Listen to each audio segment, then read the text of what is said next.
ইসলাম। ভাই, এই গ্রামটার নাম কি? পাটগ্রাম। পাটগ্রাম। এটা পীরগঞ্জে অবস্থিত না? আমরা আসছি, পীরগঞ্জ ৭ নং ইউনিয়নের পাটগ্রাম। আমিও আসছি রংপুর পীরগঞ্জ থেকে। আপনার কমলার বাগানের গল্প অনেক শুনেছি আমি আপনার। এজন্য একদিন আশা করে আজকে আসলাম।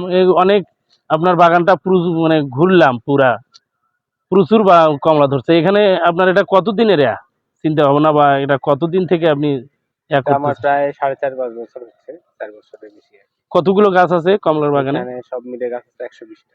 ১২০টা গাছ আছে, তার মধ্যে কমলা ধরছে কতগুলোতে? সবগুলোই দেখতে কম বেশি। সবগুলোতেই ধরছে প্রায়।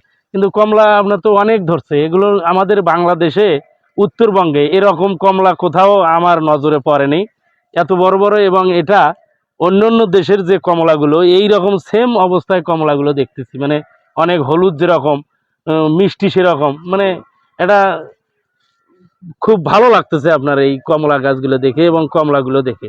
আপনার এই এই এই শখটা এখান থেকে মোটামুটি কেমন ইনকাম আসে ভাই? এটা হচ্ছে আপনার এই বছরে মোটামুটি বেশি আসছে। প্রতি বছরে আসে কম। এটা আপনার বয়সের উপরে নির্ভর করে তো। আচ্ছা, এই বছর মোটামুটি আমার ১,০০,০০০ টাকার উপরে বিক্রি হয়ে বিক্রি গেছে। হয়ে গেছে অলরেডি, আরো তো প্রচুর কমলা আছে। এটা তো অনেক। অনেক কম আছে। এটা তো ১ থেকে ২-৩ গুণ বেশি। আচ্ছা আচ্ছা, অনেক কমলা আছে আপনার।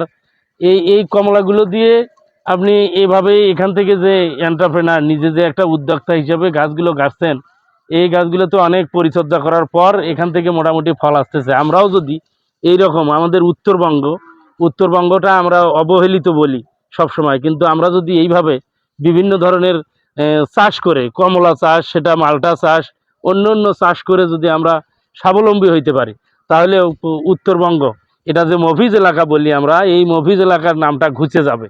আপনি এখানে একটা দারুণ পদ্ধতি সিস্টেম তৈরি করেছেন। আপনার নামটাই শোনা হয়নি ভাই। আমার নাম মোহাম্মদ মাইনুল হুদা রিয়ন। মাইনুল হুদা রিয়ন। আপনি পড়ালেখা কোথায় করছেন?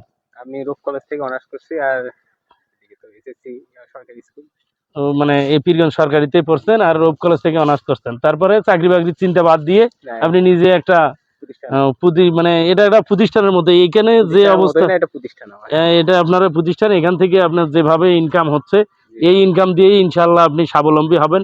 আমরা দোয়া করি আপনি আরো এখান থেকে ভালো ইনকাম করেন এবং ভালো কিছু আমাদের জন্য করেন বাংলাদেশে। মানে এভাবে যদি আমাদের কমলাগুলো চাষ হয়, অনেকে যদি চাষ করে, তাহলে কিন্তু বাংলাদেশ একসময় কমলা আর আমদানি করতে হবে না। অবশ্যই, অবশ্যই। আমরা প্রয়োজনে এক্সপোর্ট করব, মানে আমরা রপ্তানি করব। আমরা আমদানি না করে যদি রপ্তানি করতে পারি, তাহলে দেশের জন্য কিন্তু আমাদের একটা বড় ইনকাম হবে এবং স্বাবলম্বী হব আমাদের বাংলাদেশ যদি স্বাবলম্বী হয়, আমরা স্বাবলম্বী হব, আমরা ভালো থাকতে পারবো এবং আমরা ভালো কিছু করতে পারবো।